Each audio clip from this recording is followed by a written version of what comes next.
We respectfully request the Sangha great virtues for the sake of this assembly and all living beings.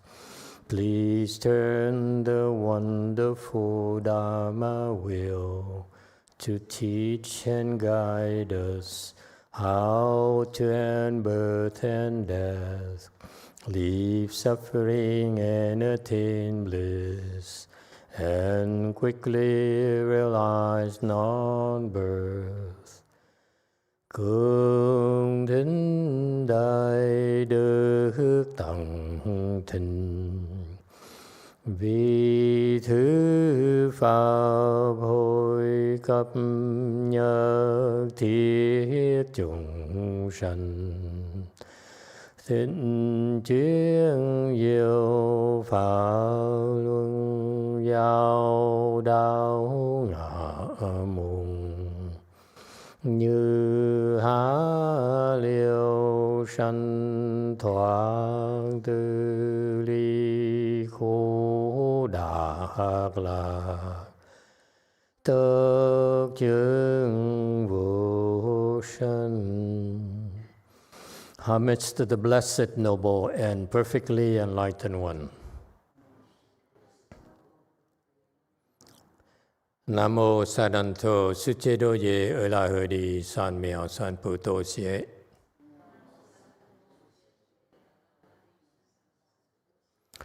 Nam mô Tát Đắc Tha Tu Ya Đa Ya A La Ha Đê Tam Miệu Tam Bồ Đà Toa.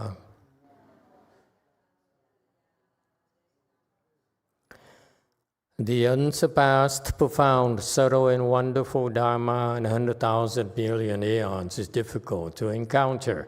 Now that I'm able to see and hear, I will receive and maintain it. I vow to fathom the thus come one's true and actual principles. Wu shang sheng sheng wei miao fa bai jian, 万劫难遭遇，我今见闻得受持，愿解如来真实义。O Buddhas and Bodhisattvas, Great Master Sutra, Great Master Yuanhua, all good monks and nuns, and all good knowing advisors, 阿弥陀佛。诸佛菩萨、智者大士、师父上人、各位出家人、各位善知识，阿弥陀佛。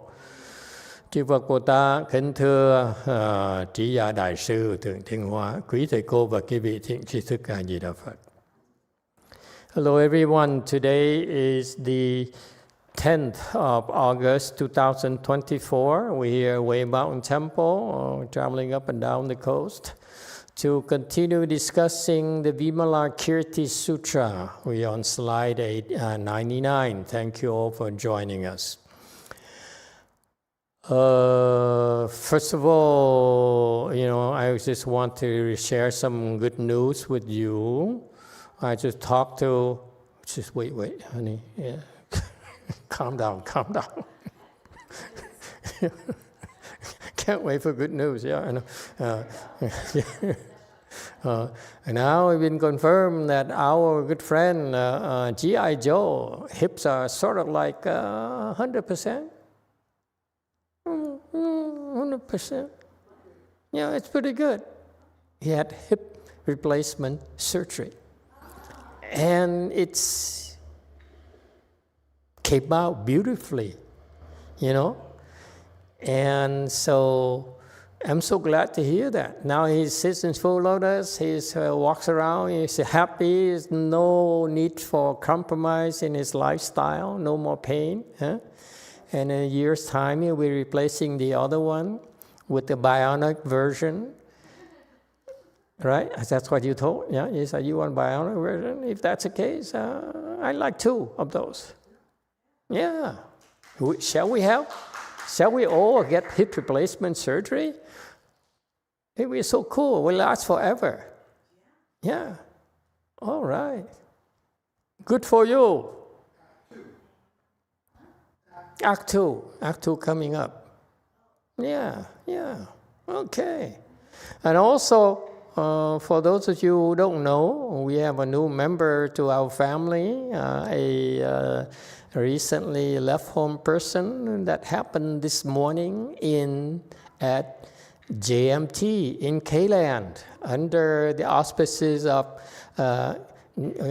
Great Master XC, along with the assistance with all the Korean Sangha. Okay. And her name is, what happened to her? Did she run away? Stand up and say hello to everyone, everyone. I'd like to introduce you to Hyun Min, something like that. Yeah, the face, zoom in, they can't zoom in, I'm sorry. Okay, lower yourself, you're too tall, honey, kneel. Neil, we can't see, they want to see the face. There you go. Okay, so she'll be known for all practical purposes. Remember this one, she came last, yeah, she looked very good, yeah.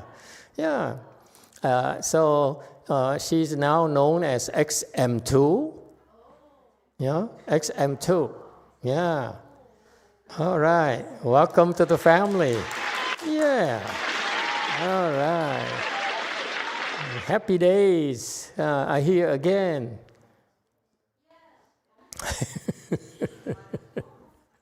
Okay, all right. Anyone has any questions for? Yeah, go ahead, back there. Master, the Ming, what does it mean in English? Xing, what does it mean? When they texted me last night, they said, by the way, Master, we need another Xian name tonight, because it happened actually. I got the text at 2 or 3 in the morning. I said, huh? And so, you know what I do? Then I enter Samadhi, reach my hand, and yeah. And then I send the name to XX and say, what does it mean? What does it mean?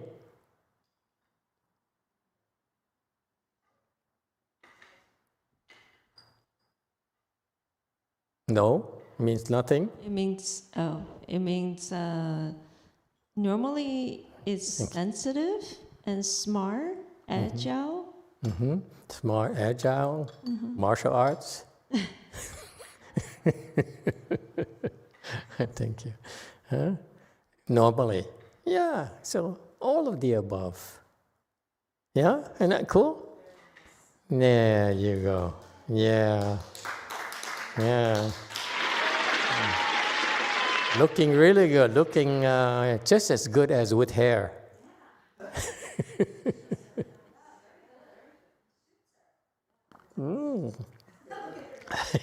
So he says, so welcome, okay? Since there's a few new ones recently, so let me remind you.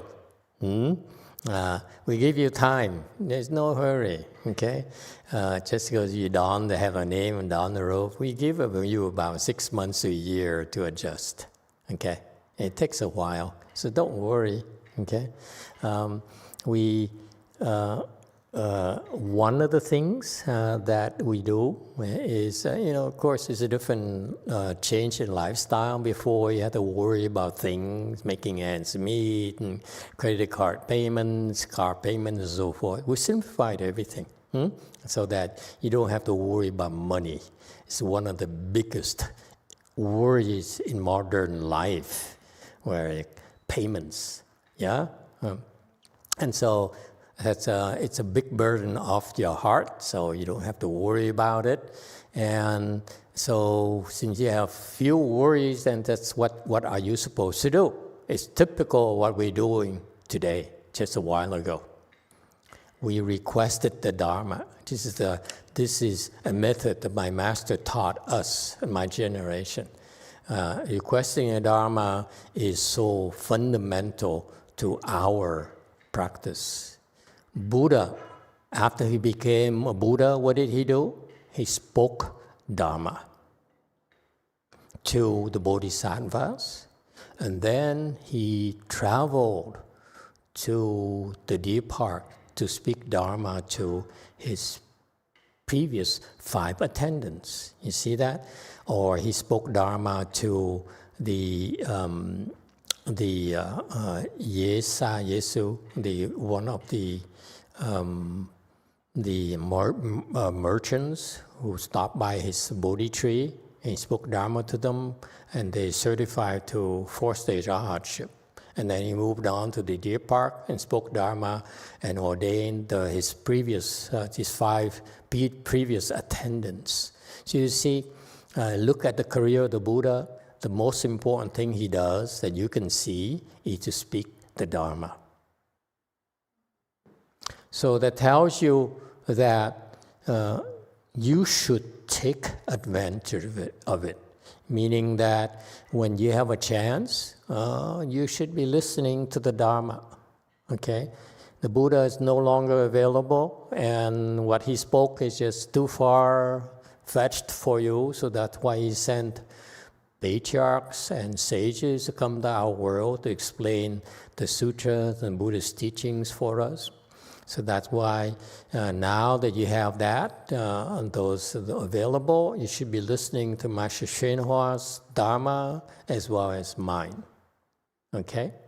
And Master Shenhua is more basic. Mine is a little bit more advanced, more catered towards the Western educated people. My master is more for Chinese culture, Asian culture, Confucian-based type of civilizations. Okay, mine is more irreverent and wishy-washy, but it's more Western for more Western educated times. Okay, so that's the difference. You, if you can, one of the things we do is. You should be listening. We speak Dharma for you, therefore you should be listening to the Dharma as much as possible. Okay? In particular, the Dharma I've been speaking within the last 4 or 5 years is more geared towards certain teaching. Okay? My master's Dharma is more like, I would say, 15% maximum certain teaching. His is more for the basics. So depending on who you are, it never hurts to listen to both, but you need to understand the differences. When it comes down to basics, you should listen to his. When it comes down to more advanced, you should need to listen to me. So it's good to listen to both, 1 and 2. Okay. But eventually, when you get higher, then you have to choose very carefully. Let me explain to you. When you get to 1G, 5G, definitely 5G or above, as soon as I certified you to be 5G or above, you should be listening to my Dharma. Don't listen to his Dharma anymore. His is too Chinese, too slow for you. Okay? That's what we are. Good luck to all of you. Yeah? Any questions? Just listen. Okay? And you can tell that when you listen and that interests you, then you have enough blessings. There's hope for you. If you listen to the Dharma there, either Master Shenhua's Dharma or my Dharma, and you say, okay, so what? Okay, that means you don't have enough blessings. That means go work. Go plant more blessings. It's that simple. Okay? All right. There you go. That's a roadmap for your pleasures. Yes. 8. Thank you, Master. I have a question from last Saturday's lecture.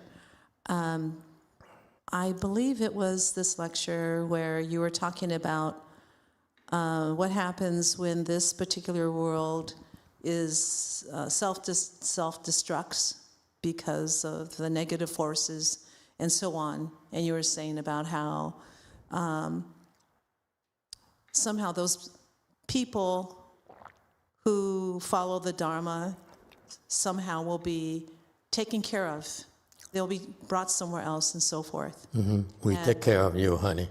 I love that. Thank you. I always want to be taken care of. Yeah. But you're safe with us. Thank you. I'm going to hang in there. But my question is, whenever this happens, if it's me, okay, good, whatever. But let's say it's generations from now, and maybe I'll have descendants. And I've always wondered about this even before. Is there any way that we can transfer merit and virtue blessings or whatever kind of blessings to our descendants? I know we have other things like plaques that may go for ancestors, but going forward, is there anything for those who will come after us? That's true. Good point. See, this is why the Westerners are so demanding. We Asians are just happy with our ancestors. They say, what about my descendants? Well, you brought them up last weekend, so it made me think about descendants. And, I can do something for my grandson and maybe other grandchildren, or it's down the road further. Honestly, we never thought of it because we basically figure eventually no more descendants. At the rate where no one wants to have children anymore, except for Elon. Elon has 12, My gosh. 12. Oh, I like the guy. He's making up for our entire temple.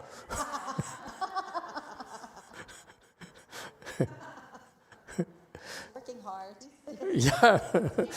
And he's still planting the seeds. Spreading the seeds. What a guy. Incredible. I hope we Democrats are just as productive.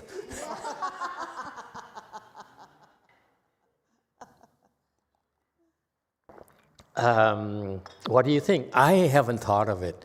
Really, filiality, it's the old ancestors thing is like the concept of filiality. But what about, the future? What do we do? What happened is that when we transfer merit and virtues, we transfer to everyone. So yes, I get you. I get your point. That is, yes, I want to transfer to everyone, but occasionally I do think about my descendants and so forth, especially if this world is coming to an end.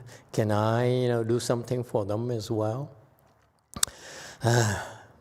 Let's discuss about this, huh? All abbots, let's have a powwow and talk about it and see, which one we like to serve, which one we don't have to. Okay, we'll think about it. How is that? It's a valid point, yeah. But what shall we call it? It's not filiality, so what is it called? Concept. See, all ancestors' black is filiality. We are grateful to how we got here. But what about in the future? I don't know. Maybe compassion for their suffering? Giving, compassion, love. Tesla. Okay. Let's think about it. Thank you very much. Anyone else? Yes.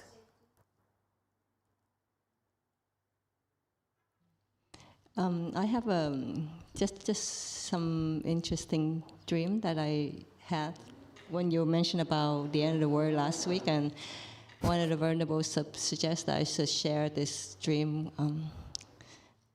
I don't know what it means, but so I dreamt that it's just 2 days before you talk about the end of the words. And so one night I went to sleep early, and then woke up at 1 o'clock, and I said, oh, too early. So I meditated for 2 hours and went back to sleep. And I dreamt that we were preparing for the end of the world, and we were kind of like saying goodbye to, preparing ourselves and saying goodbye to the end. And so there were some people around me, but I didn't recognize who they were. And so I saw the big wave came about crashing down. And somebody started chanting Namo Guanxin Pusa, and that reminded me. And I did the same thing. So I chanted Namo Guanxin Pusa, and suddenly I was in a safe place. And Master XC, the old abbot, would be so proud of you.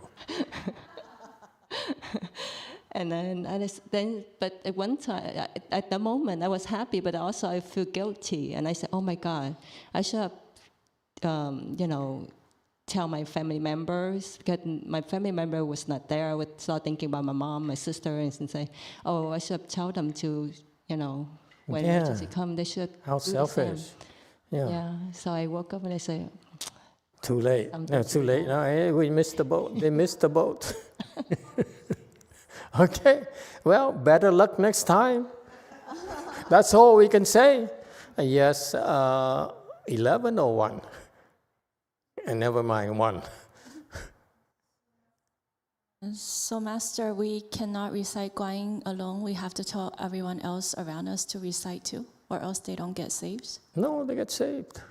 Unbeknownst to her, Guanyin also saved the mother and the sister, but we want her to feel guilty.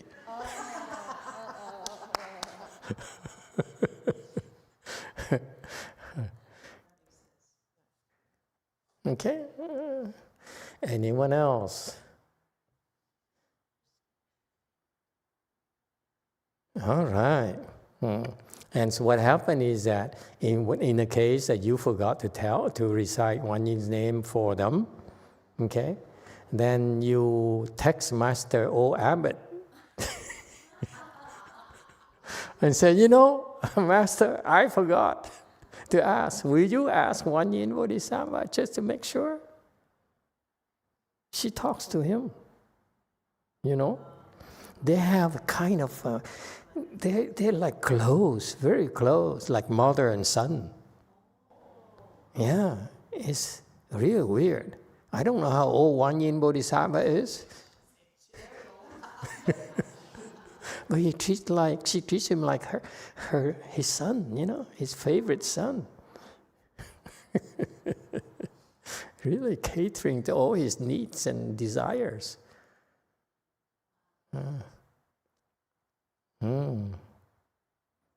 All right. Okay, we're on slide 99. So we're in this Bodhisattva section. The commentary slide here, it says, without having to be asked, these Bodhisattvas befriended others and provided safety. Okay? And so, yes, DTT. Amitabha Master, it's not a related question. It's about some dilemma I conquered in the clinic practice. Okay. So, yeah, basically, I see more and more mental issue patient, depression, anxieties, and because I work as a primary care, I will try to provide with my medical training and knowledge, such as healthy lifestyle, good sleep, exercise, do meditations, even medication, including prescribing them medications. But there are some people just not get enough help. And there are many, many times Mahayana Buddhism practice chant is on the tip of my tongue, but I know whenever there's a religious component in it, it kind of become not so appropriate to some patient. But I wonder, like recently I have a Chinese patient who is also a Buddhism, but going to other different practices. And to me, she's totally depressed. She's clearly depressed with physical disease and the mental concerns. And she already tried, we started her on medication. I teach her different American ways to relaxation, psychology. I send her to different doctors to help her out, but she's getting worse. So again, I almost bite my tongue. I want to tell her more about Mahayana Buddhism, but should I or should I not? Absolutely not. Okay, because I think your organization would be dead set against it. They want to shy away from any sort of religious affiliation because they want to be neutral and they don't want to lose customers. Okay, it's best to stay away from it because I don't understand about Kaiser Hospital that much. The name there tells me they're probably more Catholic and so than not. Okay, and it's the majority of the clients are from that side of the fence, and so for you to recommend any sort of religion, especially Buddhism, I don't think it's good for your career. It's against the company policy. I think. Okay, and even for large companies, when they do charity donations, they all usually stipulate that this is not for religious purposes, it's for charity purposes only. Okay, and so when you make such recommendation, it might be construed as overreaching. Okay, and it's not good for you, it's not good for your boss, it's not good for the regional manager. I think you will find a lot of opposition to it. Yeah, but I need money. Okay. Besides, in your profession, you do things based on scientific data, based on professional training, and your professional training does not include chat at all. So for you to recommend extreme cases like that to Chan, chances are that it will not work at all. Okay, so I would not do that. This costs $1. Okay, in the future, maybe in about 10 years, 20 years, when we are a lot more recognized, a lot stronger, okay, better established. The way it works is that we can have a fund established to help such people, as compassionate fund or some funds of compassion or something, where they, at the end of the ropes, they have nowhere else to turn, and in particular, mental illnesses is spreading like wildfire. It gets worse and worse and worse. Okay, so we do that to bring more attention to the need for better and more effective approaches for mental health. Because what you know right now, for you folks professionally, know your professional knowledge and training is inadequate. Is ineffective against mental illnesses. Okay, and so, but not right now. It's not much you can do. It's. There's a wife in the parking lot. It's a lot. You know, the more sufferings this patient of yours has, the more blessings are required to address it. So therefore, it's a very tough thing. We open our minds right now, they say, oh, so you want us to submit to you with no proof, with no scientific records, and I think money is involved, something like that. So it may not help them at all.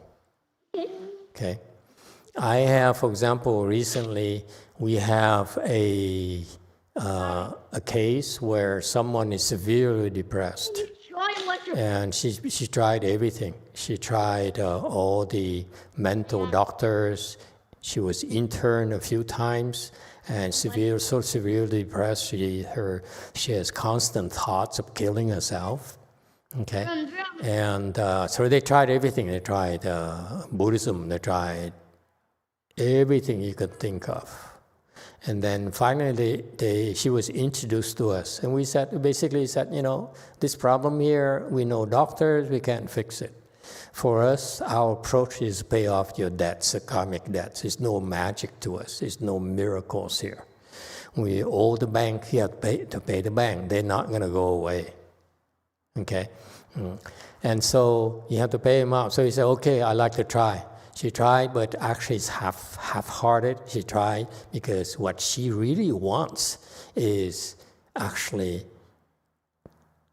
leech off us. And so if you come to me and say, I have this problem here, severe problem here, and I said, yeah, I know about your problem. I had it too. My disciples had it too. We've helped a lot of people, and we have a track record. Now our approach is totally spiritual. Okay, we have to pay off the karmic debt. That's all we know, and it worked very well for us. And so you want our help. This is what we do, and you like to try it. Sure, try it for a while. It should help you. Okay, if it doesn't help you, back out. And so she tried. She wanted to try to repay the karmic debts for 1 year. Okay, and so she tried and helped her a little bit. But what really happened is that she's scheming to get us to do everything for her. She never bought into repaying karmic debts. So help a little. Okay. But if you don't believe it, we can't help you. We are not God. We're not miracle workers. All we do is help you have a system that worked very well for the last almost 20 years now, where we pay off karmic debts, and miraculously people got better and better and better. And actually, and among many of my disciples got much better. We have normal lives. But this woman here is only about trying to take advantage of us. Okay, and so it's not working for her that much. Okay, and to the point now, after we observe her for a while, let me tell you, after a while now, we can't wait until the next chance we have with her. I will give her the money back. I said, this is not working. We don't want to be you to think we're taking advantage of you. Okay, here's your proposed repayment thing that we tried, or that you tried. Here, take it back, and we can't help you. Good luck to you. Okay, it's a very, very difficult thing to do. It's spiritual solution where you need to believe that there is this karmic debt repayment. You have to suffer one way or the other. Either you suffer with being mentally tortured and be miserable day and night, okay?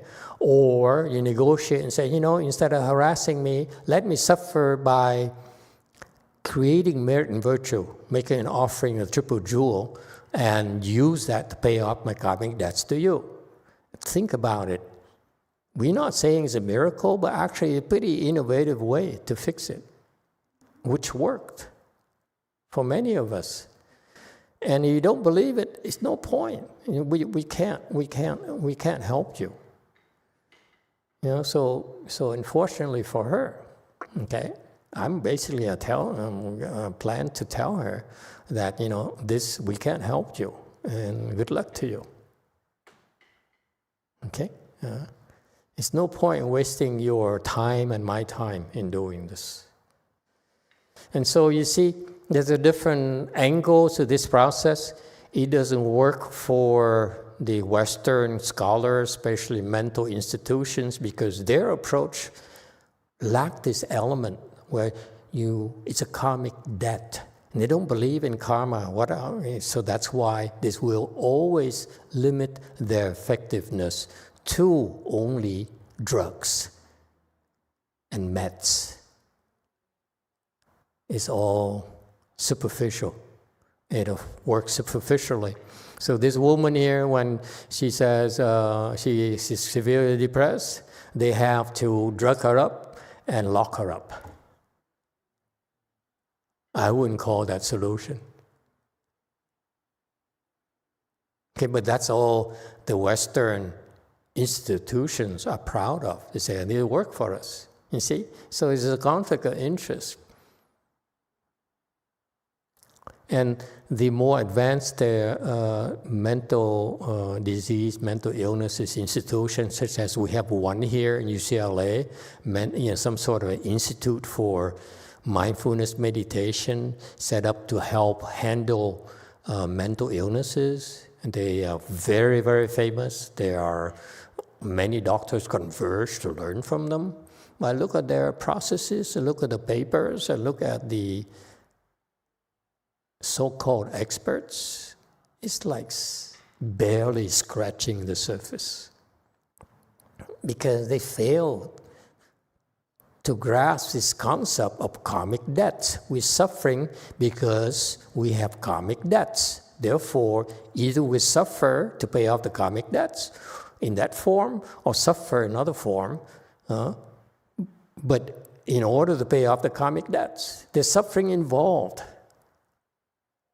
Anyone that tells you you don't have to do anything to fix this problem is pulling your leg. There's no such a thing. My master, Master Xuanhua, used to, I don't know that well, but his approach has always been, okay, you're depressed, I help you. You're no longer depressed. And what actually happens, because I know he cannot possibly kill the depression ghost. When he does it, the depression goes to someone else close to you, including his own disciples. I know his disciples are depressed. Oops, that's lacking in compassion. Okay? Yes, 9. Thank you, Master. We have a comment here from Robin's Nest. Amitabha, Master, I would like to piggyback off of Vicky's sentiments about generational blessings in the future. I started making a Buddhist shrine years ago that was small and quaint, and now it's quite large and lovely. And if after I pass away, if the shrine can be maintained and passed down generations into the future, I would think it would cultivate many blessings for my future descendants. Absolutely. I also write down sutras, and one day I hope my future descendants will as well sit by the family shrine and recite sutras like their forefathers. Yes, in the past, as now that Robin's Nest brought it up, in the past, way where we help you pass down blessings for the future generation is by building temples.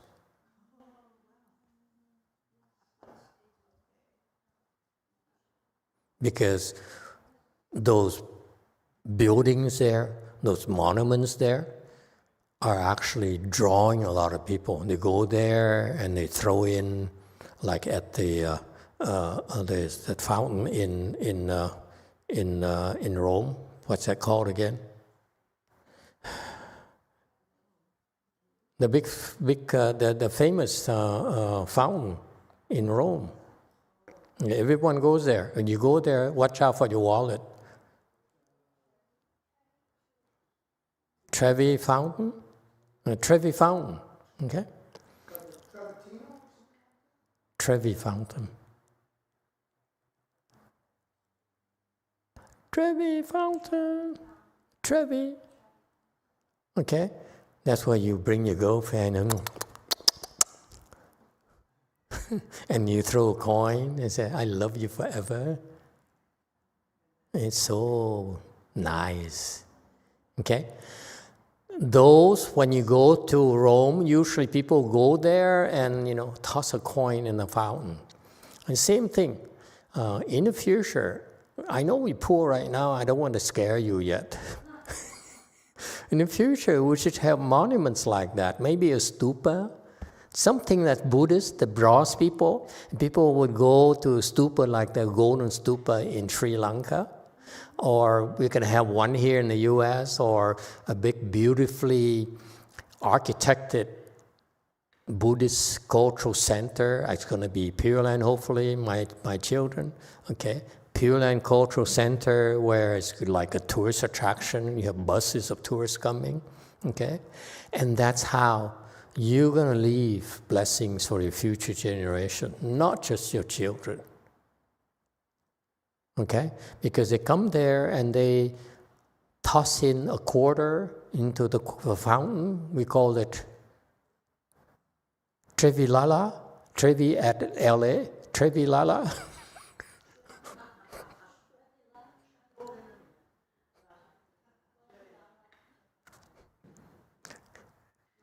Trevi Disney, I'm Trevi Mimi, I don't know, we're open.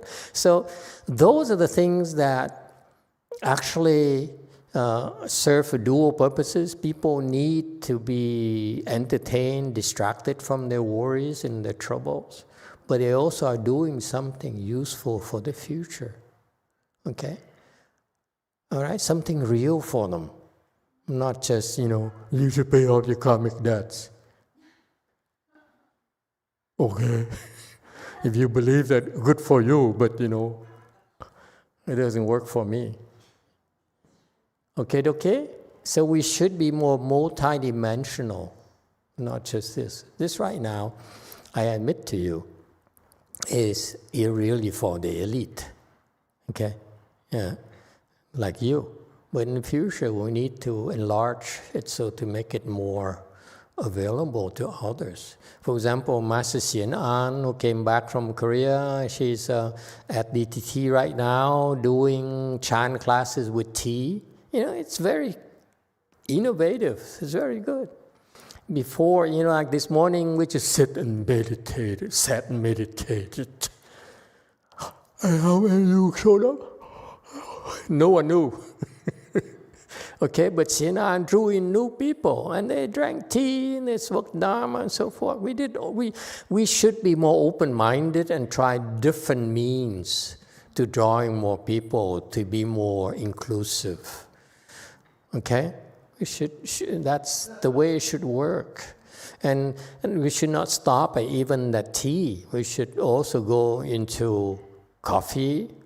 Excuse me. I'm not very creative. How about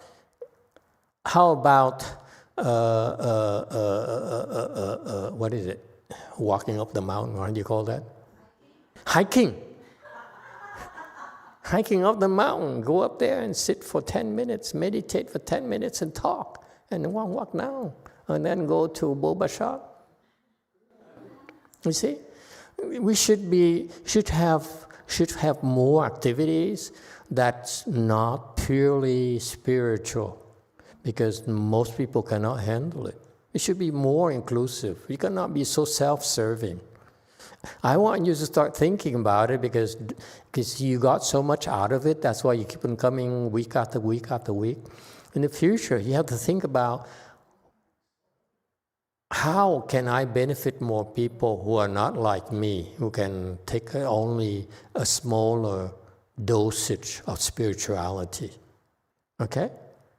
We should be thinking about it, because now that you're stronger and more compassionate, that's what we do. Okay? All right, anyone else? Okay, thank you. All right, so we're here back on slide 99. And so this is what bodhisattvas do. They befriended others, meaning they draw near living beings. And this is also the spirit of our path. We don't want to run away from society. We never intend to run away from society. And actually, unlike the Chinese style that my master advocated, he has training centers, for example, CTTB and so forth, okay, where they actually isolate themselves. They don't want others to come in.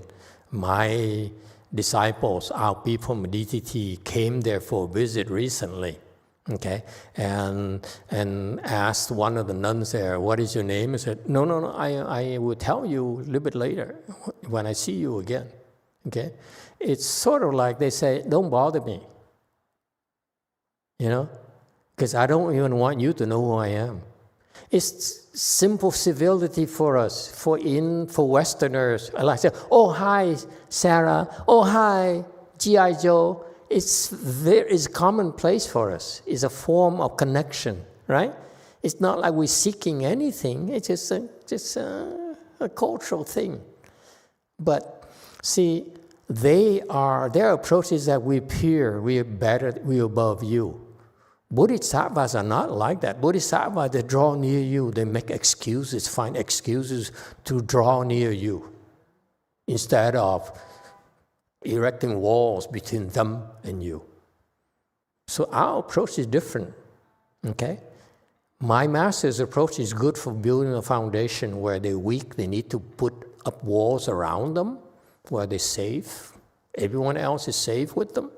But for us, we throw down walls, we break down walls because it makes us stronger, quicker.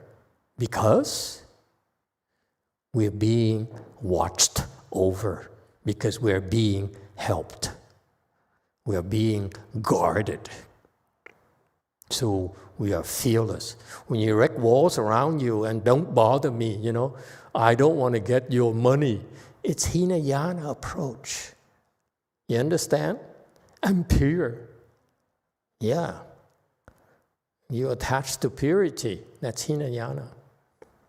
That's why I call them Hinayana, Mahayana training. Okay? And so we come up with excuses, folks, to draw near living beings. So our temples are in the cities. We haven't had anything that's that far away yet. Okay? It will happen in the future, but it's for a different kind of training. All right?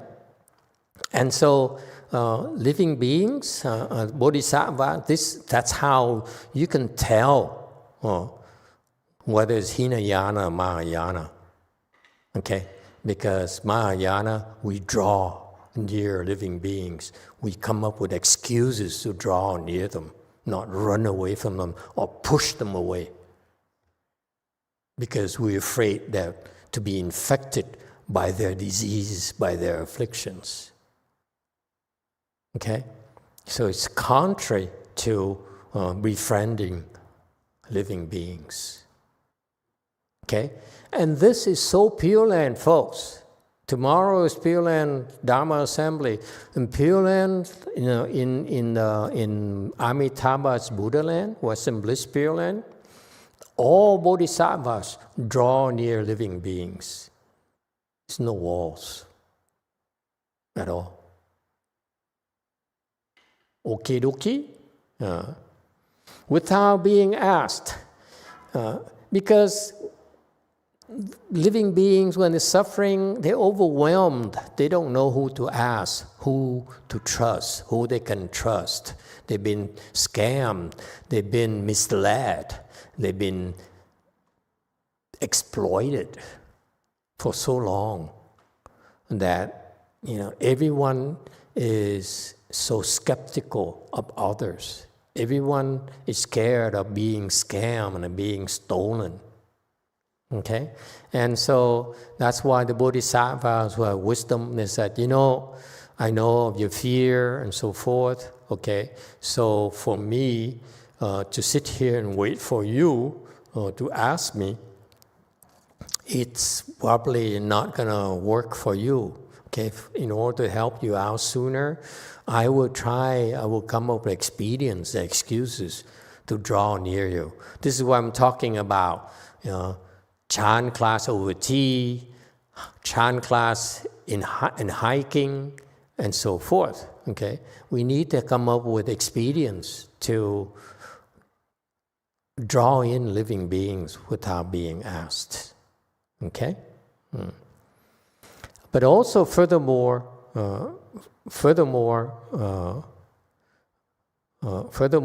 in our world, I can't emphasize this enough. Okay, even though we try to help people, but we always, in the back of our mind, wait for them to ask for help. So the helpful example I talked to you about what is tea, what is hiking, because of common interest. Okay, entertainment for them. Okay, that's okay to do, but don't be over anxious. Don't be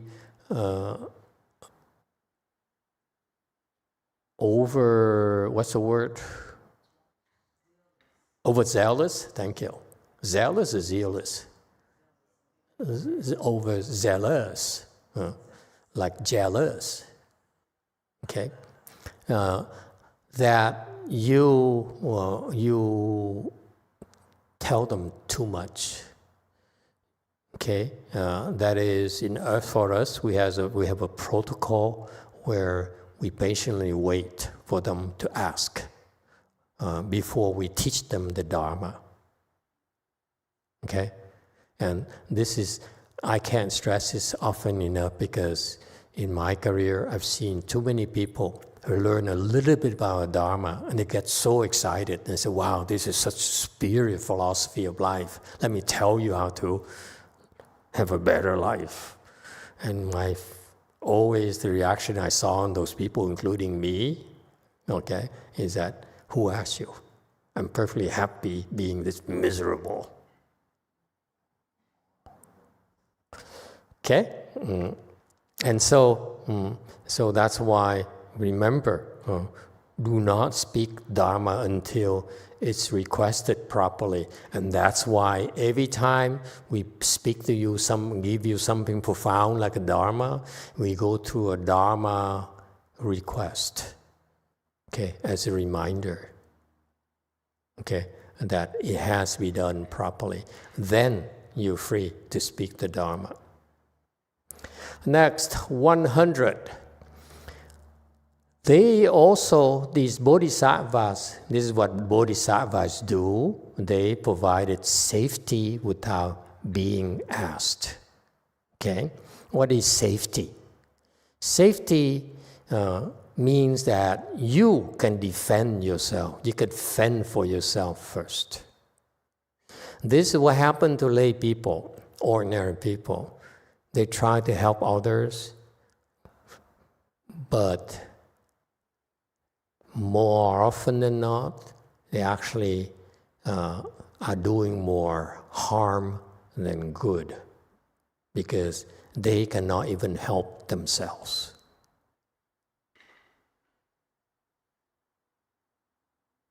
Okay, see, the prior slide is that you try to help before you asked, okay?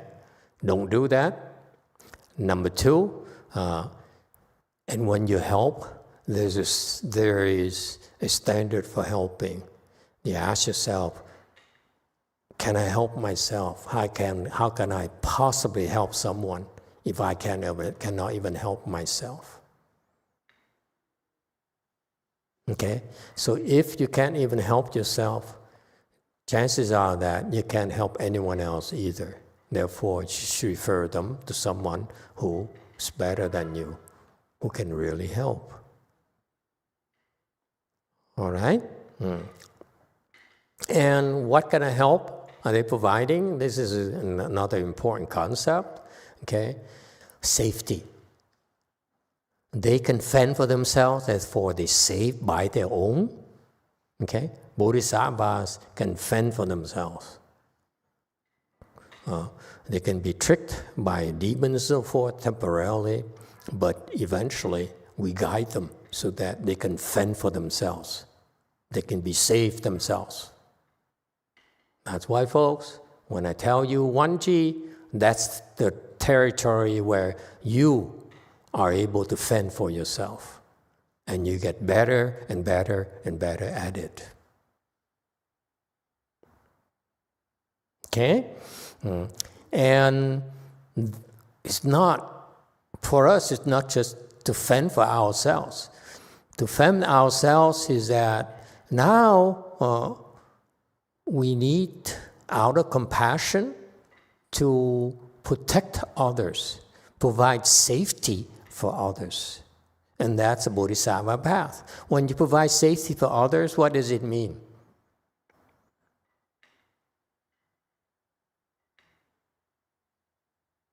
It means asking for a lot of money, trouble. Because basically you say, you can't attack this person, you cannot harass this person, you have to go through me first. So now all of a sudden, you're exposing yourself to all sorts of problems in the world. Okay? And so you're providing safety for others, it comes at a price that you have to pay.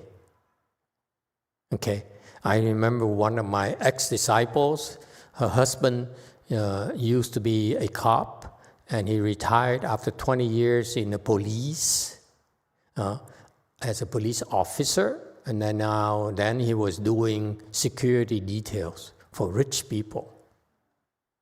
You know, they have a team of like a dozen people that provided safety for this. Back then, 20 years ago, this woman, divorced woman who was worth $300 million. So they had to hire a security detail. Okay? And so they rotate round the clock. And every time he goes there, it's very stressful for him. You know, like you can lose your life. Very much like Orange Face. He got shot in his ears.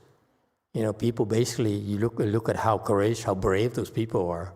They immediately surrounded him and shielded him. That's what it takes. When you provide safety to others, it's usually at the risk of losing your own life.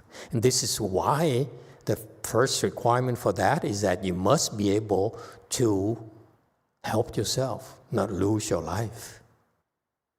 That's the difference between bodhisattvas and security details. They will not lose their lives. Okay? All right? And here, Master Chucha, he says, how do you provide peace and security? By cultivating the Four Noble Truths. Okay? And so that's how you become stronger yourself. You cultivate, not necessarily just the Four Noble Truths, but this is why I say, but you should read this as, this is, again, Master Chuta, Chinese kind of person. Okay? I'm racist. What can I say? Okay? And I can be a racist because, in a prior life, I was Chinese. I'm only criticizing myself. Korean too, by the way. I was Korean too. This is why so many Koreans like me.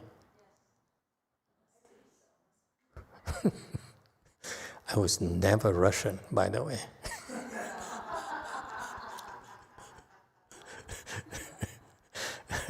Okay, we'll never have a temple in Russia, by the way. No. I won't have a temple. Anyway, and the point being that, what's the point being?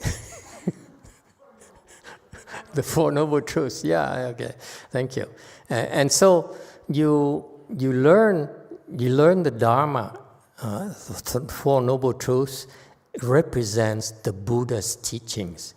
It ties back to what I told you earlier. I asked you to listen to the Dharma. constantly. And that's how you gauge whether you have enough blessings or not. If you have blessings, it keeps on growing and growing and growing. When you get to say, I don't know, I disagree. Yeah, that's when you're in trouble. You need more blessings. Because others have listened to the Dharma more often than you, and they didn't get tired, and they got higher and higher and higher. Because this Dharma is a Dharma of sudden teaching. Just listen, that's all. If you can afford to listen to it and not get tired, it's working imperceptibly. Okay? And then, so you learn the Dharma, that's how you're able to fend for yourself. And then you have to teach the provisional and reveal the actual. Provisional meaning that you help people make progress. A gentleman asked me earlier this morning in a Chan class, he says, years ago in your old Dharma talks, you taught about how each level of samadhi has certain specific type of obstructions, okay? And so how is it supposed to help us? It means that it's provisional teaching. Okay, because in order for you, if you're here, to go next level, we know how to do that. It's called provisional teaching. Okay, but if we only explain to you this, then as I explained to him this morning, then we're missing out on the sudden teaching. Okay, so that's why there's always a delicate balance. If you're lower, at times we teach you provisional, and sometimes we teach you actual, and so forth. So there's always a middle way in teaching, both provisional and actual. Actual is actually sudden teaching. All right? And then finally, you answer, meaning that you befriend them, and then to bring peace to the community.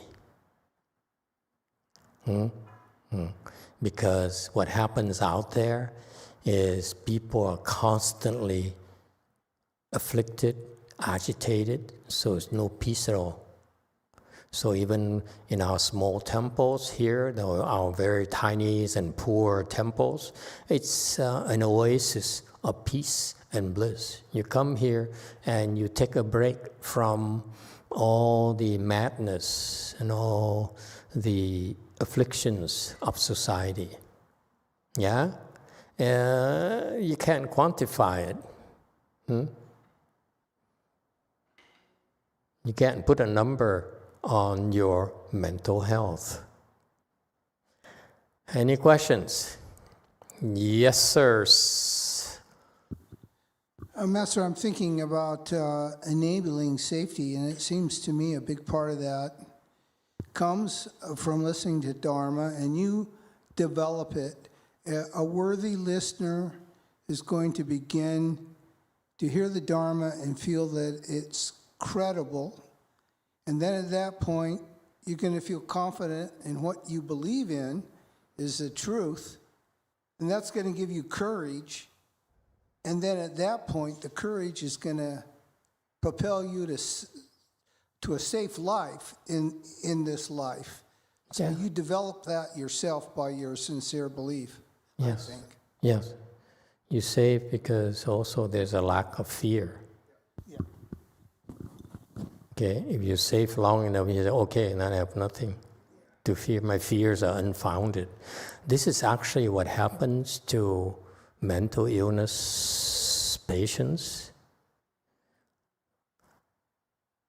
Their karmic creditors the karmic debtors, instill fear in them.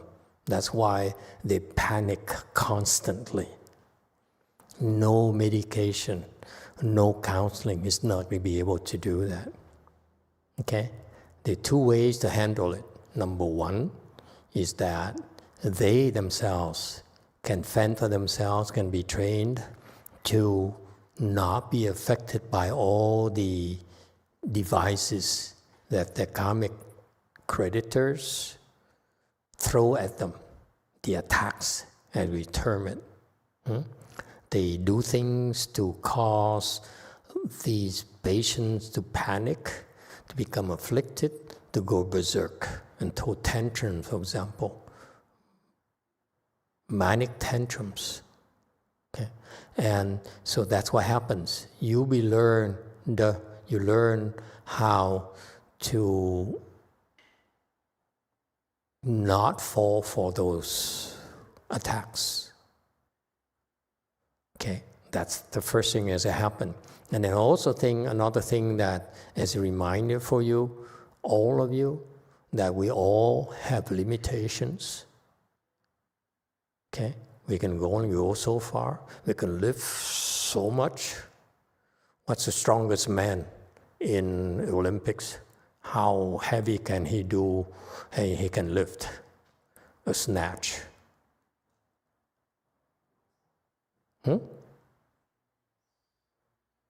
Look it up quickly. The strongest man, Olympics. I forgot whether it's in kilos or pounds. I don't remember anymore. He's the strongest man of the world. He's 400 pounds. He's lifted 600 something. I don't know, I don't remember it's kilos or pounds.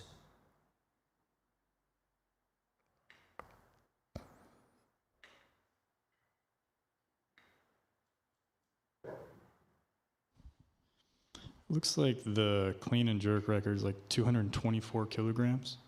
Yeah, so 600 pounds. Yeah. Okay, approximately. He weighs 400 pounds, and the strongest man can do a jerk or snatch, whatever, of 600 pounds. My point being that doesn't matter how strong you are, you're still limited. Give him 700 pounds, he can't lift. Agree? Same thing. We all have limitations. Okay? And therefore, remember two cases. You are able to lift and take care of yourself, do it yourself. But you reach your limit, that's when you need help from the bodhisattvas. Only bodhisattvas can help you.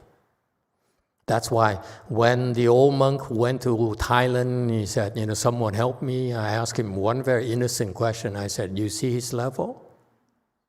He said, no, I can't tell his level. I said, then, if you really see his level, you understand he can't really help you. Because you're higher than him. How can he possibly help you lift? You lift 600 pounds. He lifts 200 pounds. And he tells you, I'm helping you. If he's really helping the old abbot, would he give his things to him? Yeah, here's my pendant, take my pendant. Don't give it to anyone. That's baloney. If I help you, why not give you my pendant? I suffer enough. I take your pendants. I'm not going to give you my pendants. But the old abbot is naive. People, I love you. He likes it. That's what happened when I get older, you see. Just do that to me. I say, oh, you are the best person in the world. No. The bodhisattvas, when they help you, it's because they're stronger than you, and they help you, and they don't want you to remember them, let alone give you their pendant. It's just inconsistent, you see, of behavior of bodhisattvas. That's why, I hope when I'm older, you remind me all these things. Okay, it's for me. Okay, in the future, when I get older and people do that to me, you say, hey, Master, remember? Master Yonghua, 10 years ago, he said this. And he told me to remind you. Okay? So again, help comes in two forms.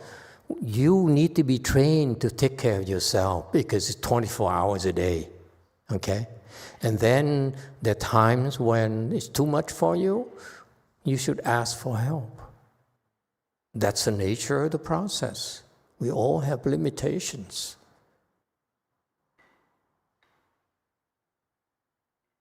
Okay?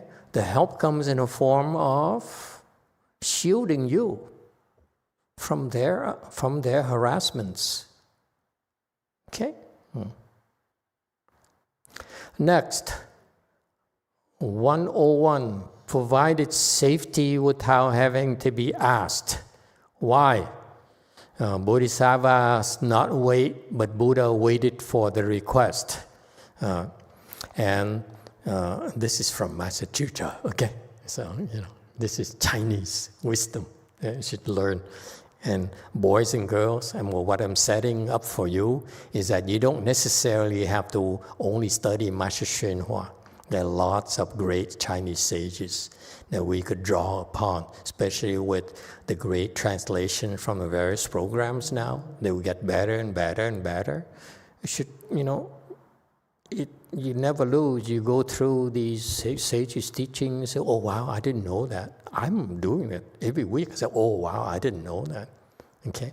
And so you appreciate the teaching and you add, you reinterpret them from the perspective of our times, our cultures. This is Chinese. You see the pattern? You all should not be afraid to speak the Dharma. We have so many good resources, great resources to use. Don't have to reinvent the wheel at all. Have no fear, boys and girls.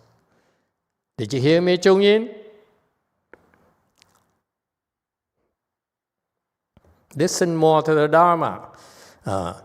And so Buddha and Bodhisattva actually don't have to wait. They help when it's called for. And the Buddha waited to teach a proper protocol.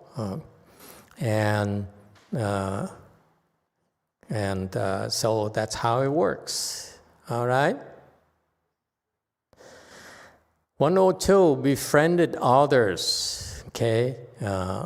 It's about drawing near living beings instead of running away or erecting walls behind, around them to keep the living beings away so that they are not bothered. Okay? That's not the behavior of bodhisattvas. Okay? And when you go draw near people, you build trust. Okay?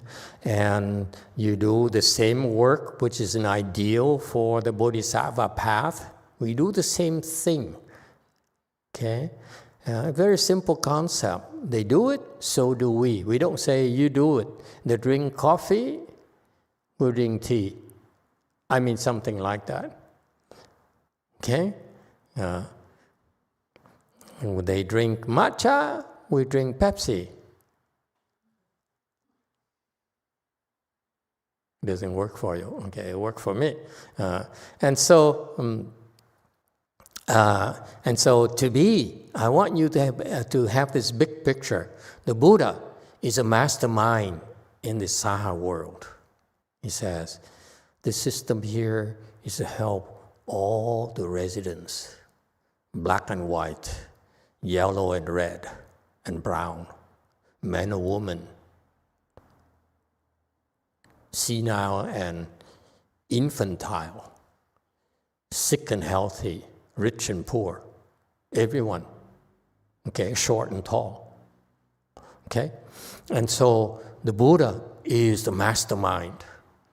And then he sends his bodhisattvas to go with specific missions, like a commando. He says, we should take that mountain.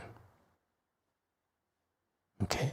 So bodhisattvas are dropped by helicopter and they walk the jungles and go there and they shine a light over there and then they call in and say, oh, are you ready?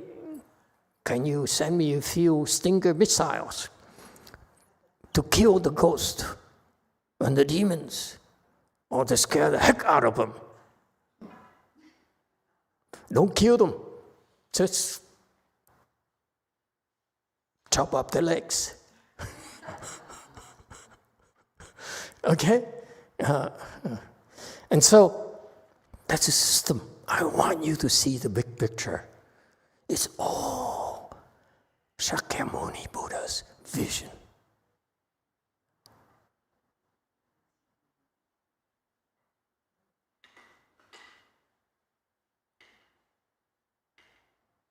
It's not a casual thing at all. There is a program in place. There's a system in place where Shakyamuni Buddha used Master Shenhua. Shakyamuni Buddha actually called Amitabha Buddha. Hello, how are you today? Are you well? Are your disciples good to you? Amitabha is, oh yeah, my disciples, number one. Okay? And so, you know what? Can I borrow one of your disciples? I'm learning short today. Okay? So Amitabha says, who do you need? You know, I kind of like Shenhua. Yeah, can you send him? Can you loan him to me for 74 years? My age, my year, my Saha world years. And Amitabha said, oh, let me see, 74 years. He punched in a calculator. He says, 74 years? Oh, that's 2 days here. No problem. You can have him for 2 days. And Mahatma Shenhua, that's why he was sent here. And for 2 days, he worked so hard. And when 2 days are up, he made excuses. Oh, you see, my body's broken, and so forth. I can't suffer any much longer. I'm going to die. And so he died, and he went back to Western Bliss Pureland. That's what happened. Now you know. It's a big picture. Shakyamuni Buddha is actually putting these chess pieces in place. You know that?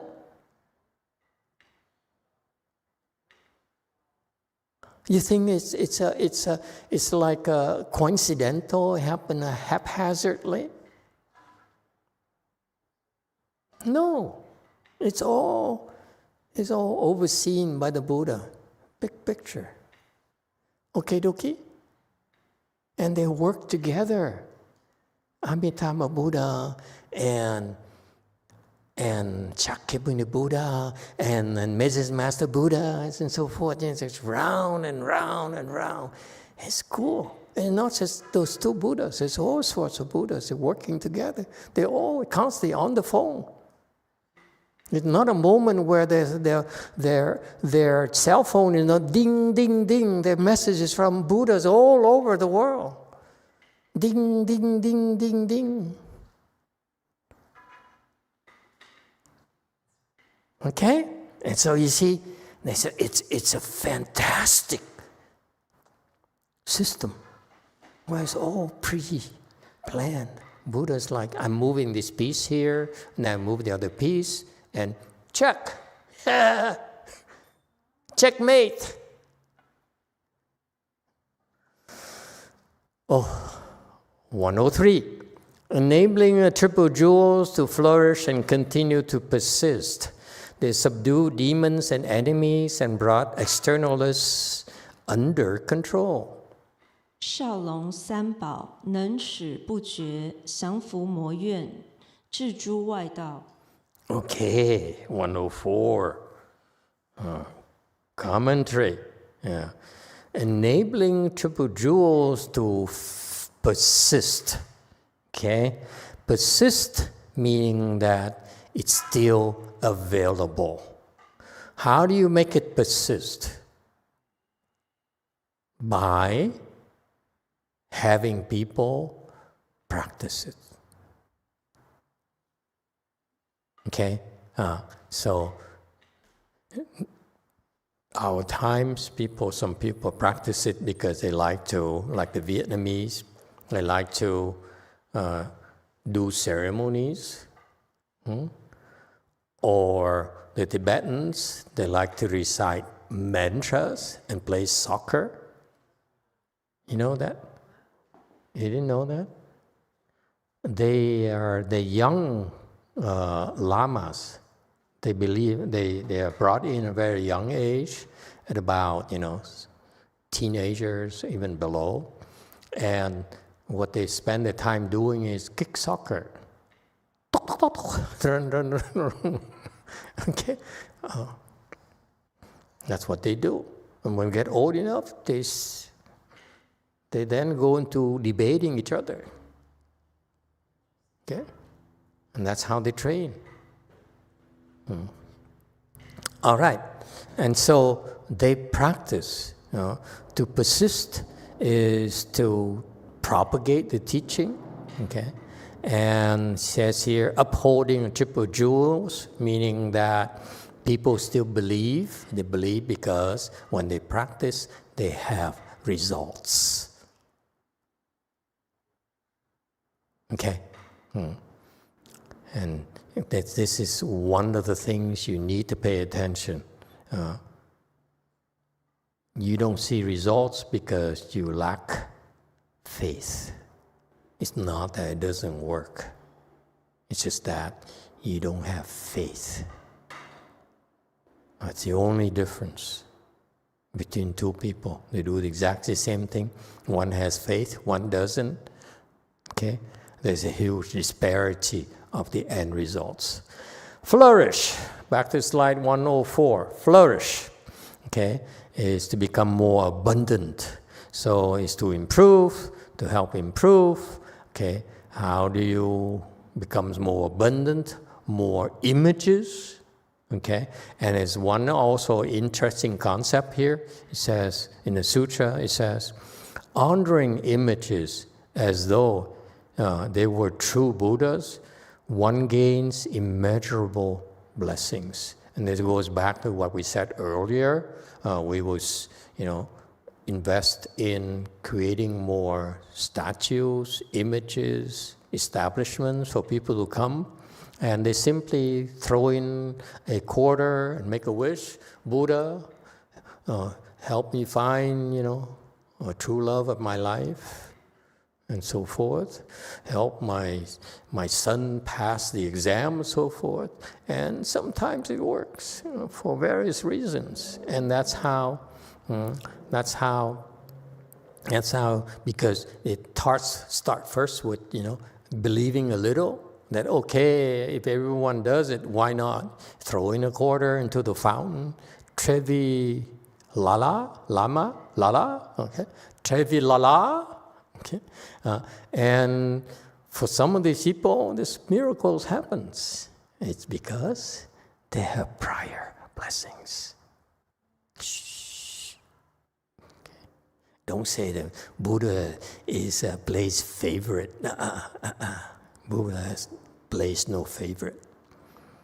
This person works with one quarter. When you give in $100, you throw 100 coins in a Trevi Lala fountain, and the other guy just threw in a dime, and they get, oh my God, my son passed the exam. It's because prior blessings. Okay? And so when they mature, that's why it happens. So he says, so when we have these images, so if you look at these images, a drawing, a statue, and the environment such that, like a Lourdes, you go there, you see this faint image of spiritual image, sacred image, and you brought it forth, oh my God, this is so wonderful, okay? And that's when you have tremendous blessings with God.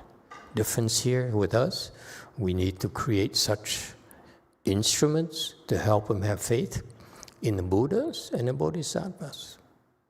Okay? And so that's why you create images, you create institutions, temples, print more sutras, more video, and so forth. Okay? We should be a lot more creative and more open-minded than simply say, you know, we're happy, so happy together. Okay? And the new ones are only causing so much trouble. They're only trying to suck our blood, outsmart us. And we saw them coming a mile away, but we don't say anything. Give them a chance to absorb and see if they will wake up or not. If not, goodbye. Next. Okay? All right. That's where we stop. We go to 105 next time. Thank you, everyone.